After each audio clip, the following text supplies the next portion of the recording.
ঘুমানোর আগে এই আমল একবার করে দেখুন, ইনশাআল্লাহ দ্রুত ঋণ পরিশোধ হয়ে যাবে। তো আমি আজকে যে আমলের কথা বলবো, আমার বানানো বা কোনো কথা বলবো না, যে যারা খুব অভাবে আছেন, ঋণ পরিশোধ করতে ব্যর্থ, কোনোভাবেই করতে পারছেন না, তো এমন এক দুয়ার কথা বলবো যে এই দুয়ার আমল একবার করে দেখুন। কি দোয়া, কেমন দোয়া, সেটাও আপনাকে আমি বলবো। যে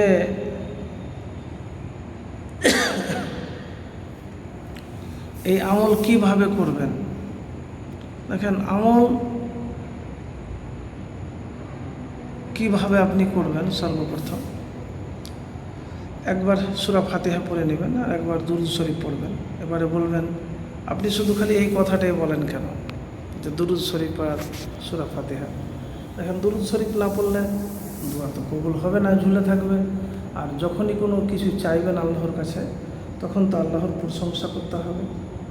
এই জন্যেই আমি বলি যে দুরূদ শরীফ পড়তে হবে। তারপরে এই দোয়াটি করবেন, আল্লাহুম্মা আনতাল আউয়ালু ফালাইসা ক্বাবলাকা শাইউন ওয়া আনতাল আখিরু ফালাইসা বা'দাকা শাইউন ওয়া আনতাজ যাহিরু ফালাইসা ফাওকাকা শাইউন ওয়া আনতাল বাতিনু ফালাইসা দুনাকা শাইউন ইগজি আন্না দাইনি ওয়া আগরিনা মিনাল ফাকরি। এই দোয়াটি পড়বেন প্রতি রাতে, বিছানাতে বালিশে মাথা রেখে এই দোয়াটি পাঠ করবেন।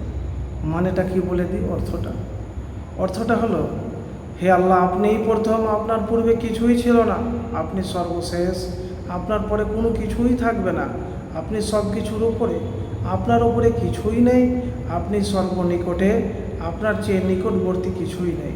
আপনি আমাদের সমস্ত ঋণ পরিশোধ করে দিন, আমাদের অভাবগ্রস্ত থেকে অভাব মুক্ত করুন। খুবই সুন্দর দোয়া। আবু হুরায়রা বলেন রাদিয়াল্লাহু তাআলা আনহু যে আমাদেরকে নবীজি সাল্লাল্লাহু আলাইহি সাল্লাম এই দোয়াটি শিক্ষা দিতেন। তো অবশ্যই এই দোয়াটি পড়বেন, আল্লাহুম্মা আনতাল আউয়ালু ফালাইসা ক্বাবলাকা শাইউন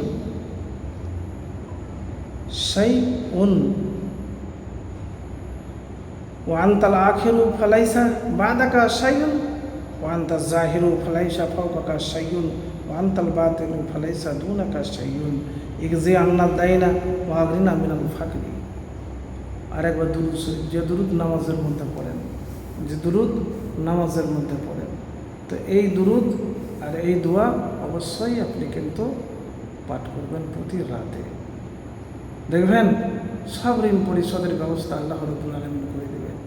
কিন্তু বিশ্বাস ভরসা লাগবে, মুত্তাকি হওয়া লাগবে। মুত্তাকি না হলে কিন্তু ফলাফল পাবেন না, আগেই বলছি। তো এইভাবে পড়ে দেখুন, ইনশাআল্লাহ ফলাফল পাবেন।